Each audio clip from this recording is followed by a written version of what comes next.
if you just joined me, I went to Hardin, Montana to witness the decline of our nation. And really, I was looking in a mirror. I was looking back at myself.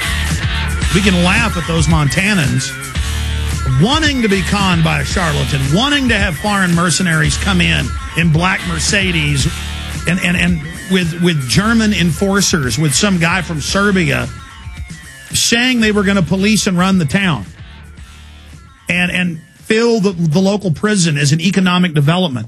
But you look at my own state of Texas, the United States has more prisoners than any other country in the world. China has 1.5 billion people, or right at it. India has 1,100,000,000. The United States has twice the prisoners China does. Twice.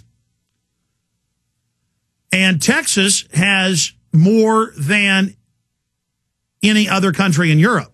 Texas has more prisoners than France. France with 80 million people. That's right. Texas has more prisoners than England. And they're not going to stop. They're going to hire more police. Every little tiny town's got lines of police cars. And they now admit they just pull you over and grab the money right out of your wallet.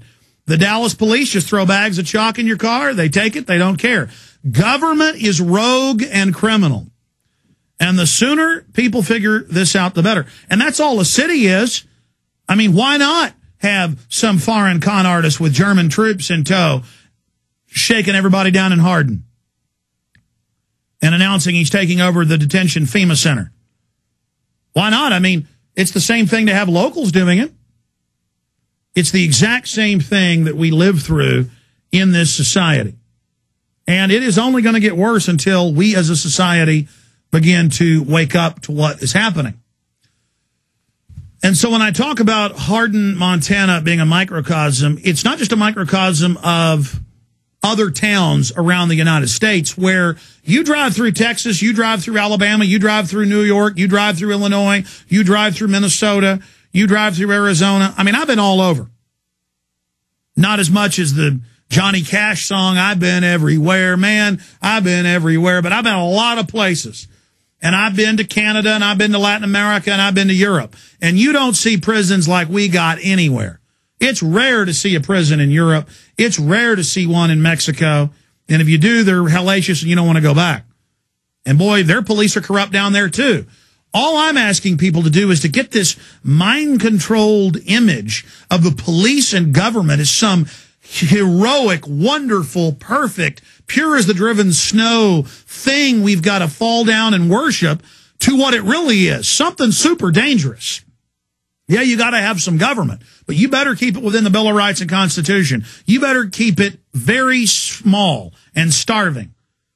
What did George Washington say? I know he's a bad guy nowadays, but I will quote him. I know FEMA demonizes him to citizens in different training seminars. He said that government, like fire, is a dangerous servant. Just like if you're using fire for fire breaks, or using fire to cook food, or you're using fire to, in a blacksmith forge, fire is a dangerous servant. Don't play with matches. But to finish his quote, fire is a dangerous servant and a fearful. Fearful means, whoo, man, we're talking, you can get the hackles up, get scared. Fire is a dangerous servant and a fearful master. Hitler was government. Pol Pot was government. Stalin, Lenin, Mao, Fidel Castro, all these other thugs, in 95, 98, 99, depending on what period of history, percent of the time, government is murdering and stealing and enslaving. You take Zimbabwe, and their leader over there, they killed almost every white person in the country, stole their property, ran them out. But he'd already set up that system of government. Kind of the liberals the last 20 years in the U.S. and England said, go ahead and kill whites. They're evil. They own farms. They deserved it. The whole society collapsed. And now the murder rate's even higher. As blacks kill blacks, they kill anybody that's got anything. And so nobody can feed themselves. There's no jobs. Starvation's been rampant for 5-6 years. Hundreds of thousands have died. That's called government corruption. There was a rationale. They're white, let's go ahead and kill them. And it's like, yeah, kill Whitey. Same thing in South Africa to a lesser extent, and it's now falling apart. Record crime rate in the world after Zimbabwe. Same thing in North Korea. Look at government there. Hellish government with some 4'9" goblin who's got a 7-story pleasure palace and routinely hijacks Japanese and South Korean airlines with a secret police on board, stalking Asian film stars he wants to rape. I mean, we got a guy hijacking planes with women he wants. I mean, this is government. A guy in a uniform, 4'9", hijacking jets for women he wants to rape. Now, am I supposed to just, oh, he's such a hero, he's wearing a uniform, I love Kim Jong-il. I mean, am I supposed to bow down to Saddam Hussein because he's in a uniform? People are like monkeys in this country, and they're like this worldwide. They see a uniform and a fancy hat. Where do you think crowns came from? That was a headdress.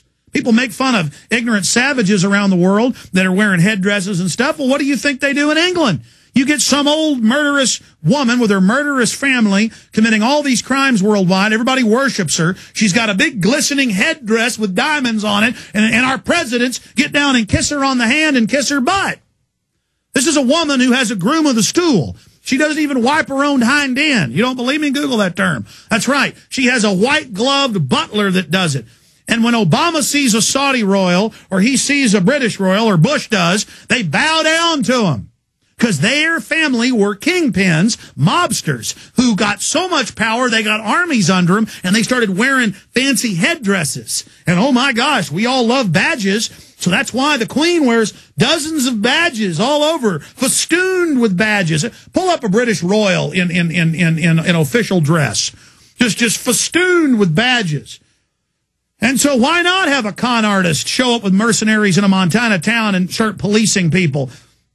Why not have them just show up as CBS News is reporting and start ruling everyone? Because American, let me tell you, the locals saw that badge, they hit their faces in the dirt. Because we are a trained country of cowards now.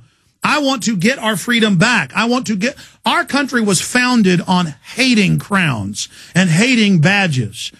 Our first presidents wouldn't allow themselves to have fancy titles. Andrew Jackson, many presidents later wouldn't allow it. They didn't dress fancy. They weren't into being fancy.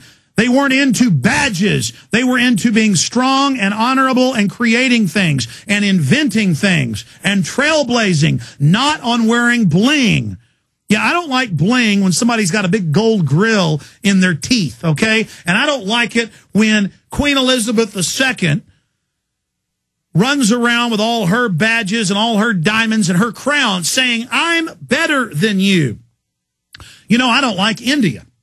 I don't like India, the fact that they have the caste system and wear the little symbol in their head, saying everybody else beneath me, you know, in the Indian society is dirt. I don't bow down to somebody because they're wearing a crown or a badge or got a dot between their eyes, saying that everybody else in India is scum but them. Or it's another form of badge. Obama's black, so it's the reverse now. You're not allowed to criticize him because he's got dark skin. Now, I'll do whatever I want. I'm sick of everything being about how something looks and not about how they actually act and behave. I'm going to give you the police state news and your phone calls when we come back. I'm going to open the phones up. The toll-free number to join us is 888-201-2244, 888-201-2244, locally in Central Texas. If you're a News Radio 590 KLBJ listeners, 512-646-1776. Again, I apologize. I know 1776 refers to our evil founding fathers. You think I'm joking in the upcoming film Fall of the Republic. I have the government's own training videos and documents teaching that the founding fathers are bad because we have a rogue criminal government. Now, let me get into some of the other news. Later in the week, I'm putting together a video report of the footage we shot in Hardin, Montana, and I'll talk more about it. And it's coming out every day that the Attorney General is now hunting the head of American Police Force, wanting to talk with him and serve him, and that there are arrest warrants out for him. So we told you something was going on in Hardin, Montana. So there'll be more on that as it develops.